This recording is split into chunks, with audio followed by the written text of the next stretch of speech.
I am the president and CEO of Mind Freedom International. Mind Freedom leads a nonviolent transformational transformation, championing human rights and options in mental health care, unifying psych survivors, consumers, and allies for justice movements everywhere. And as I think most of you know, we have been very from the start of the organization. We David had a cross disability lens, David Oates, and him and I often talk about this, and I've gotten to hear some of the stories about some of the work he did with Justin Dart um, and Jim Ward, actually, Jennifer, just as you were talking about him, um, and the leaders of ADAPT. And so the cross disability work has always been, I personally am from a, let's say, cross community. And so I know a lot of us wear many hats, but at such a time as this, institutionalization is kind of the dialogue of the day for the disability community, um, a whether it is a uh, visible, non-visible, physical, intellectual, no matter what it is, they all kind of are looking to put us in those spaces. And so we must come together in that radical solidarity now more than ever.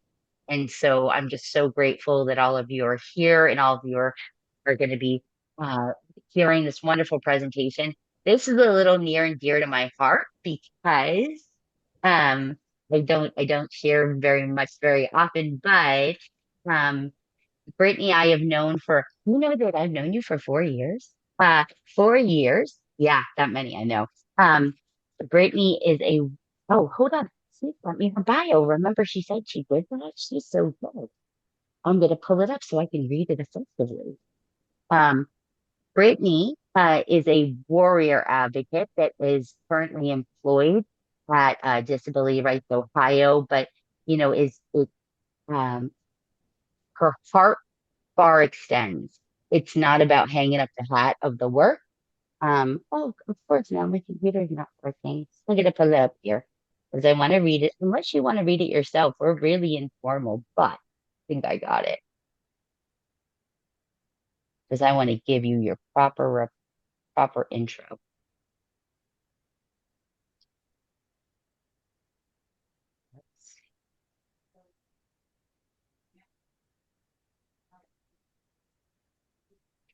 Oh, wrong email. I'm sorry. I only have four email addresses. Okay, I got it, guys. Ready?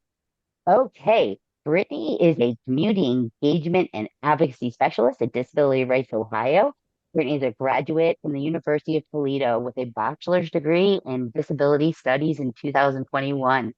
She's also a graduate with a master's degree in legal studies from the American University in 24. Congratulations. I didn't know that, Brittany. That's awesome. Um, Brittany has started working for DRO. Yeah, it, July of 23, but previously worked at an independent living center in Toledo, Ohio, which is actually, that is the biggest. The Ability Center is the biggest. They're known for their advocacy work. Um, she is also the vice chair of the Ohio Olmstead Task Force that creates systematic change for people with disabilities in Ohio, helping advocates work on various systematic issues, draft testimonies, and public comment. And you do so much more than that. And I also want to share that I'm super excited and overjoyed to be sharing because the impact that I think all of you guys can take away is that you need to go home to your states and say, where's our task force? So I want to just plant that seed right now. But our the chair of the Ohio Olmstead Task Force and every other organization around uh, Ohio and disability rights. Um, I almost want to ask Brittany to introduce her because I'm not going to do her justice. But um, as some of you may know, I'm actually a independent living center director as well. I'm an executive director, and I have the honor and the privilege to have Jennifer work with us as the director. of advocacy and outreach. Jennifer literally um, is one of the most powerful advocates I have ever met in my life. And I'm not saying that lightly. She goes from submitting, giving testimony to leading a meeting like that with other advocates. The multiple hats that she wears, but I'm going to just be very transparent and say, but it's not just that. Then if somebody has an advocacy issue at 11 o'clock at night, guess who's the first one that wants to be there to support you? Jennifer. So it is my honor, my privilege, and my joy to have them come and present for us today. And I want us to all, as I asked before, maybe put in the chat where you're from, what state you're in, because guys, we all need to be asking in our home states, where is our task force?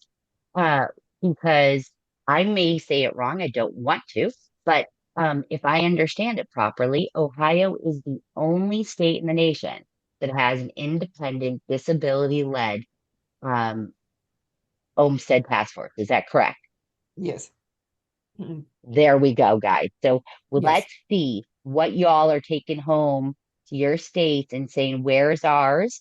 And how do we get it independent and disability-led? Because that was the purpose. And that is how it should be. Nothing about us without us, right? And that means leading and taking the charge. So I am going to hand it over and I'm going to be quiet, but thank you again, both of you, so much for coming, presenting, sharing, and hopefully um, connecting some dots that we can get a larger national task force up and going someday. That'd be really cool. Thank you, KK, so much for that intro. We're gonna pop on a presentation to share. I know that our presentation doesn't do us justice, but it's a place to start from. So Brittanie, whenever you're ready, if you wanna. We usually, when we give this presentation to outside organizations that really don't understand disability, we include some disability history that I'm sure you guys are pretty familiar from. So we're going to skip through some of that because I'm assuming most of you are experts in disability history. So we will stick with what our task force does. Um, and I'm sure we're going to go off script as well. It's not exactly what's on the slide deck. So this is our Please logo. do. Guys, feel free to speak from your hearts. This is, I mean, you don't have to be on script at all with us. Thank you. So this is our current logo. We've talked about changing it. That might be something for us to do in our future, but um, we've been known by this logo for quite a while. Go ahead, Brittanie. So we are a statewide grassroots coalition. We were founded in 2002. Now, how that happened, um, back in the day, after the Olmstead decision got passed, the National ADAPT organization used to pick one state to work with. And one Hmm. year they chose Ohio. And in one of these buildings behind our state house, what's pictured there is to the left is a picture of Ohio State House. But we have what's called the Rife building, where all the offices, the governor's office is in that building, and a lot of other offices are in the building. And they staged a sit-in the Rife building in the office. And National Adapt came. They advocates from Ohio were there. This is before my time of doing systems advocacy work, but I actually got an opportunity to meet the leaders that founded our organization 2 summers ago.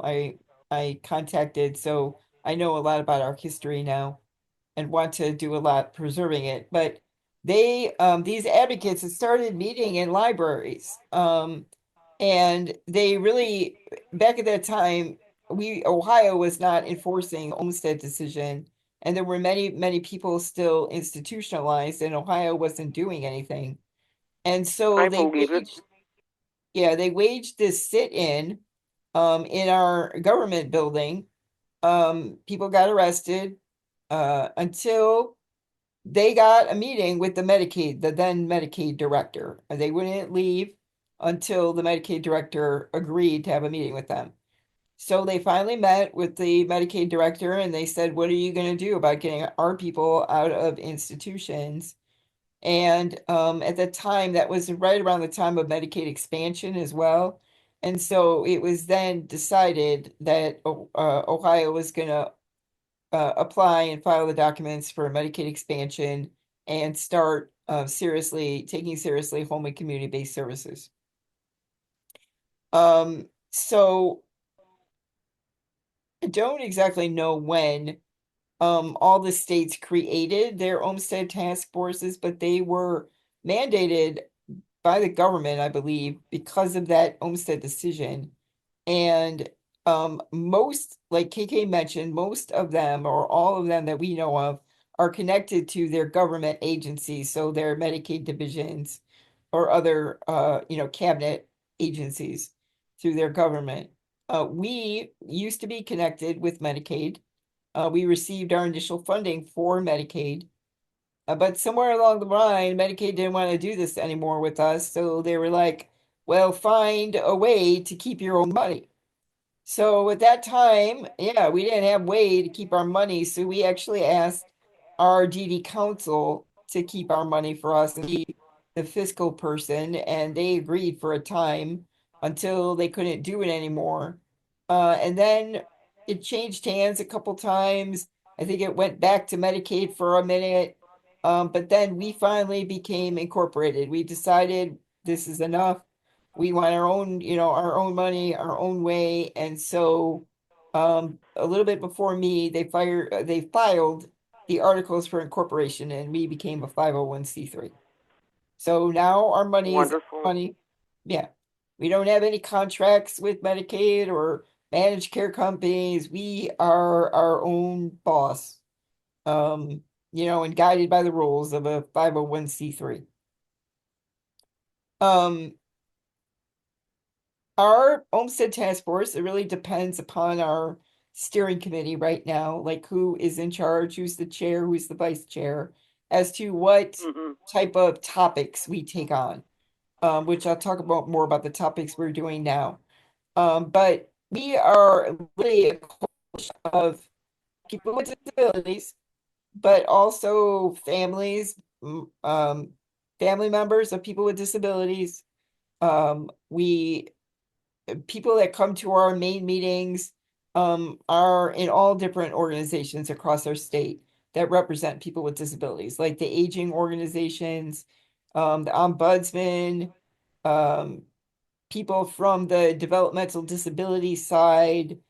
Like we have a very wide range across disability range of organizations that come to our meetings every month. They don't necessarily do the Wonderful. work alongside of us, and we're trying to figure out how to make that happen. But they're there, they listen, they hear us. But most of the work right now is guided by the Centers for Independent Living, the P&A system, which is Disability Rights Ohio, and people with disabilities. That's how the work is being guided and run. Brittany, do you Sounds want like they do. anything else about that? No, the only thing I would say maybe is like it is a little unique for us because we do have so many professionals from the state agencies, so Medicaid, aging, and developmental disabilities that will come and interact with us. And while they don't, like Jennifer said, directly work necessarily on projects, just to keep everything kind of separated for them because they do work for the state. I think that them listening, like being a part of it and listening to us, has really helped I think, make change and movement in the ways that it has with Medicaid because they are interacting with us all the time and they hear it over and over. And if something, an advocate is like, man, maybe a newer advocate, right? Like, oh, I'm having this issue. That's a good space for people to get connected and have their issue solved pretty quickly.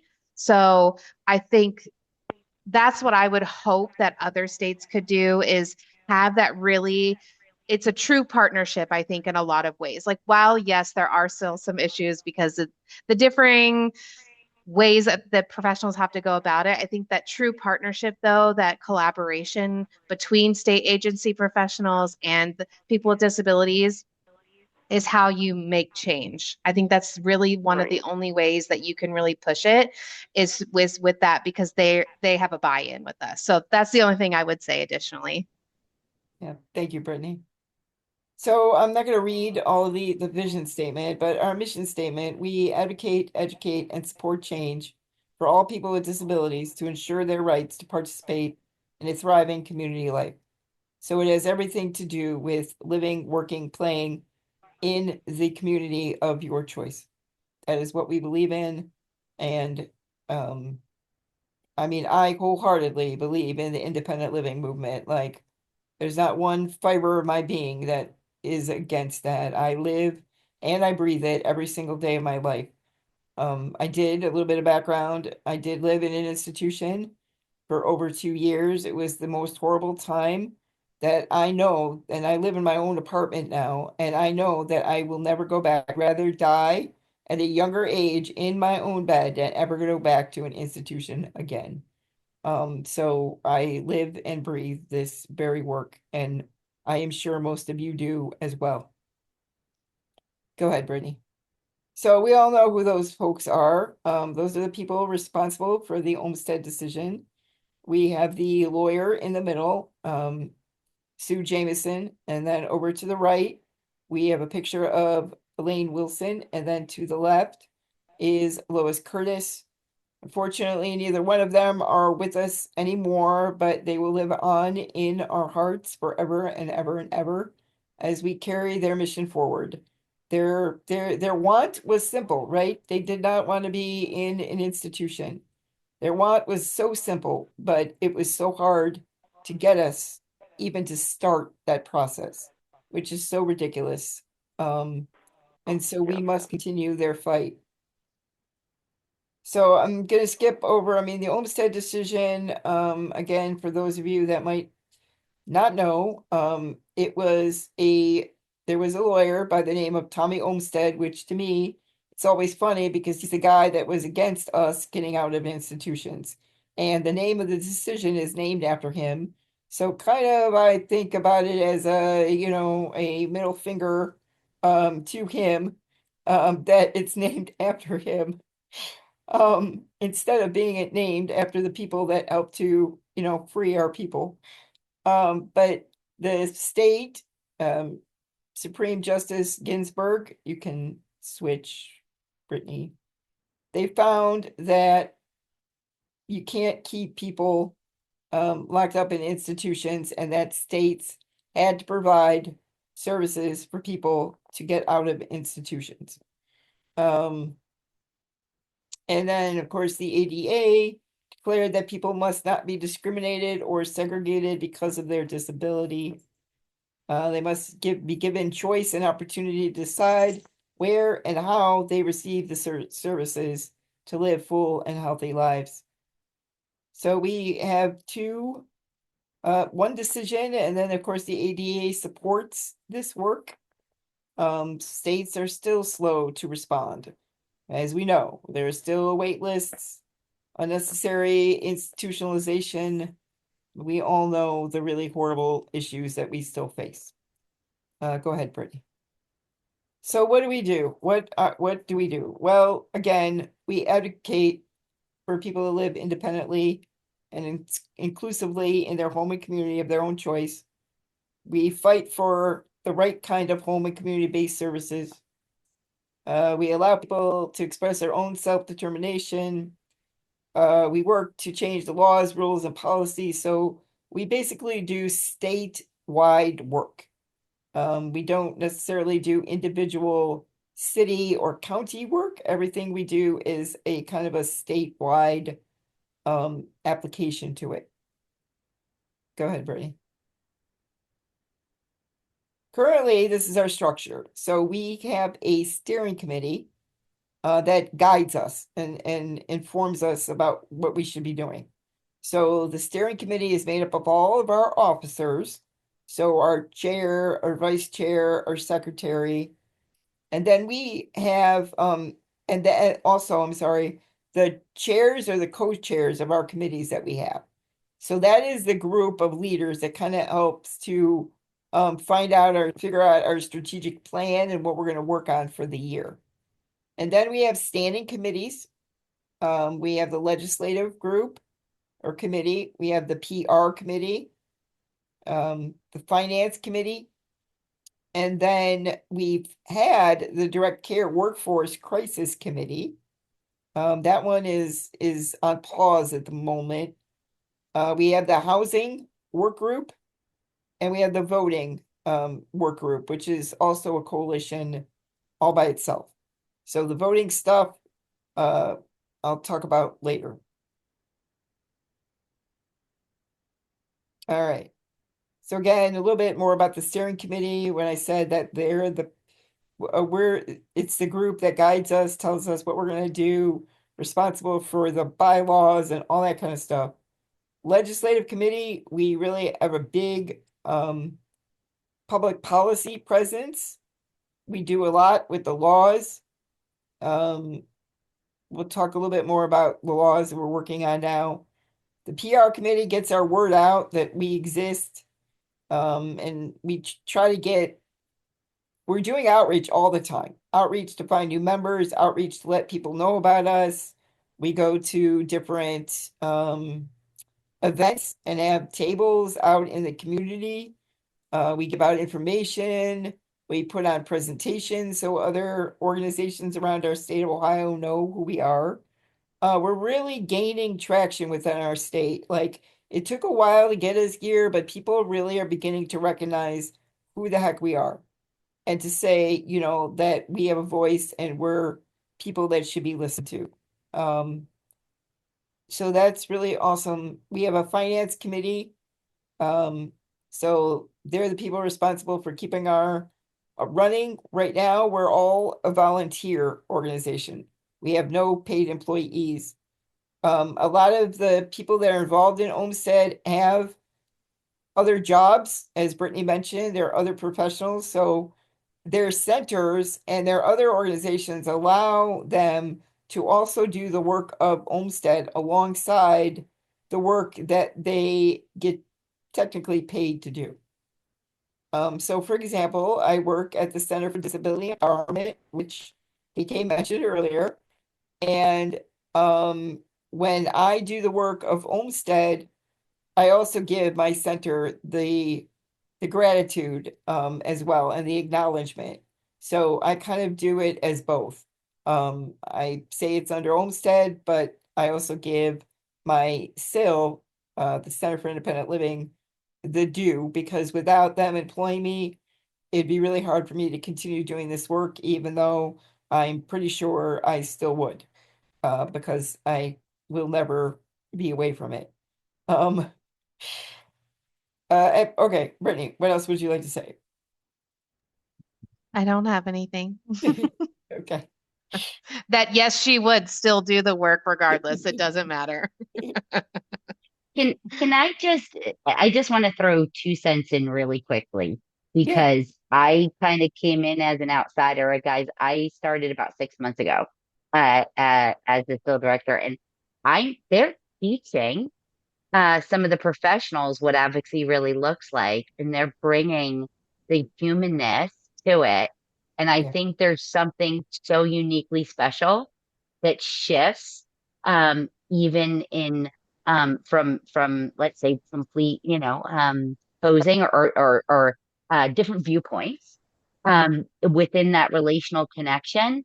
There is that human element that's undeniable, that you can see people even shift in the dialogue. And so there's something so uniquely special about how this particular organization is ran and how it could be ran across the nation.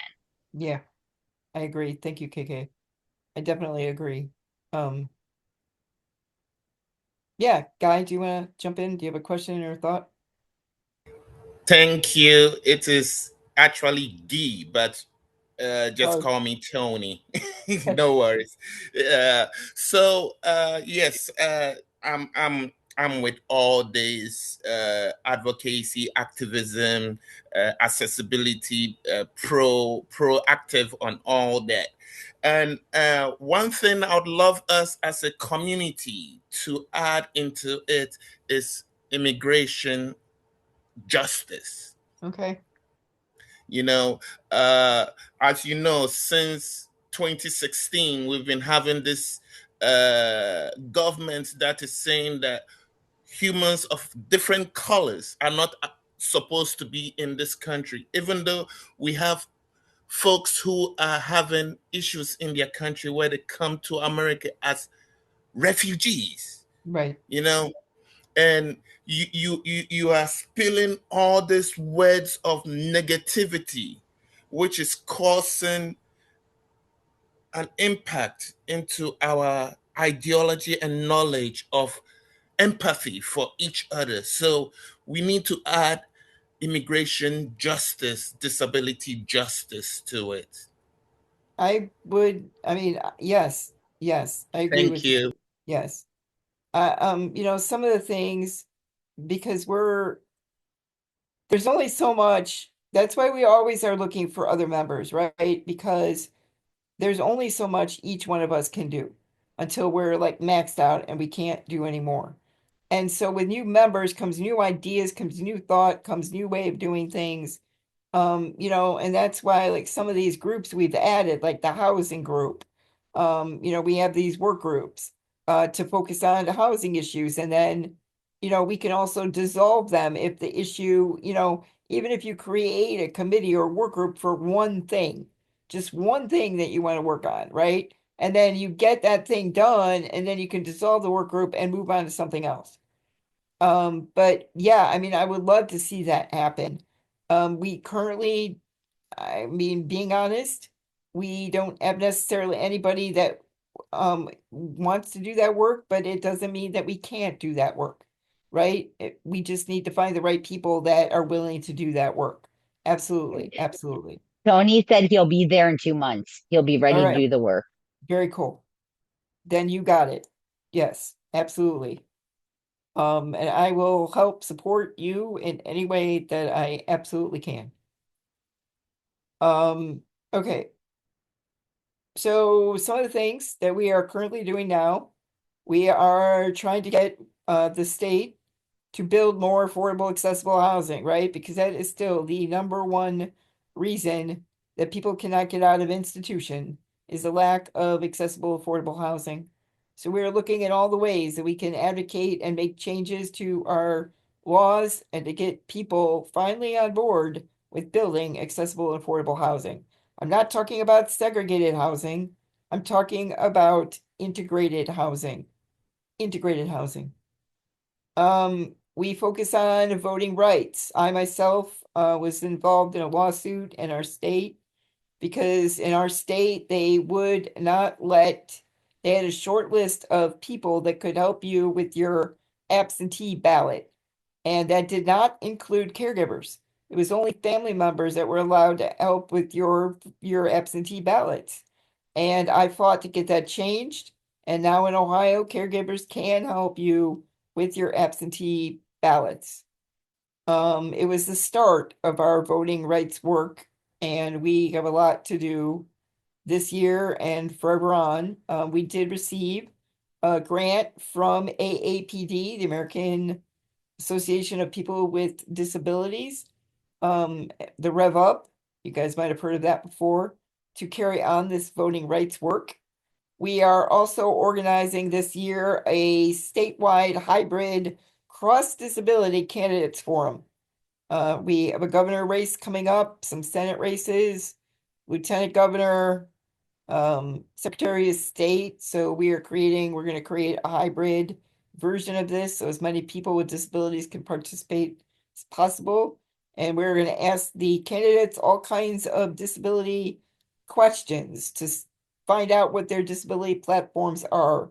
Because candidates, as we know, very often say nothing about disability. And we're not going to let that happen in Ohio this year. We also do a lot with home and community-based services. We make public comments when their waiver decisions are made. Um, we have helped to increase the pay for direct care workers. We fought to get a couple dollar raise. I forget how much the percentage was, but um, was it last year or a couple years ago now, Brittany, that we helped to get the raises way It raised? was a couple years ago, because it was in our last General Assembly, so it was a few years ago. Okay. Thank you. We're also helping to create a better self-direction program. We're doing that work in Ohio as well. We do a lot, again, with legislative advocacy. We're working on several bills. I was just at our state house yesterday to give testimony on one of our house bills that discusses creating a statewide direct care workforce commission to study why we have this direct care crisis in Ohio, why people are not receiving the care that they need and deserve. Um, and we're going to pass a law about it to create a commission to actually look at the problems statewide and come up with solutions and put those solutions into action. So I was just giving testimony on the need for that yesterday. We're also working on getting rid of some minimum wage in Ohio. Um, a lot of stuff has come up recently about giving pregnant women parking spaces, accessible parking placards, and we fought against that. And now we're working with others. There's another law in the books to change. It's a good thing though, to change accessible parking for the better and have more enforcement. And a lot of different changes to that system that we approve of. So we're working on that as well. There's always something new coming up, so it's really heavy legislated. But we do a lot of public comments. We also give trainings to people on different things, like trainings on waiver services, how people can get waivers in Ohio. Um, what else have we done? We've done accessible voting trainings. We've done awareness trainings. We've gone to conferences to put on some of these trainings. So we are always doing something, always doing something. Um, have I missed anything, Brittany? I know we've done a lot. Yeah, it's so hard sometimes to like sit and like think about exactly everything that we're doing, right? But I did put three of the bills that Jennifer was talking about in the chat. And when I'm not sharing my screen, I can put a link to our where you can look up the bills and you can read them on our state website. I could also link the testimony from yesterday. So Ohio does a live streaming of their committee hearings. I don't know if every state does it, but Ohio does. And so I will put a link to that, and then you can also like feel free. You can look through. They archive everything, so all testimony on every bill that has been brought forth in committee and got a hearing, they are there. So I will do that in a little bit after I stop sharing. We're also working with other organizations to bring virtual testimony so that we don't have to travel to the state house, that we would be able to do it in a hybrid or virtual way. So we're working on that advocacy. We're also working, our governor doesn't use ASL interpreters or captioning when he gives his press conferences. So we are working to try to make that happen and force him to have those services available during every press conference that is viewed on television. He does seem to have them when he's in person, but it's cut off when you watch it through the television set. Yeah, it's horrible. They had it during COVID and then they got rid of it. So those are just some of the things we're doing. Always adding new things. Things are always changing. Um, if we hear about an issue, we jump in. We did something recently with transportation. They cut one-on-one services in a community. And we got behind that community and organized some efforts to try to bring back transportation to that community. So we are always doing something. Is that our end there, Brittanie? All right, questions, and I think our last page has our contact info in it. There's both of our emails in the bottom left corner. Brittanie, you probably could also drop them into the chat. You can. Had a cul-de-sac with 3 group homes on it, and that was supposed to be integrated. And I said, I'm going to be a bitch again. That's not that's not according to the settings rule. That is not accessible. That is not integration. And we went through years of this with the Black community. Integration was having a bunch of big apartment buildings just for Black people. It was, yeah, right, we're integrated. And then we went to like scattered site housing, which is kind of what we're asking for now with this. And so what's happened is a lot of folks have put together, relatively small places where, they have another few people who don't have disabilities. Too bad they're the direct support professionals. That's not going to happen. But we have been having to really, really, really spend a lot of time trying to convince people of something they don't understand. Now, the other thing is several of our folks have retired. And I'm 72. And I'm trying to bring up younger people that come in and take this on. Yeah. There we go. I'm with you, guy. Yeah. We're trying to get younger people because I'm tired. I'm really tired. I know. No, I mean, so I'm anyway, I'll 56. try to Right. shut up again. Scott knows that I'm like that, don't you, Scott? He knows I talk a lot. Uh, you, Guy, I'm going to cut the recording, and I just want everybody to okay. know that.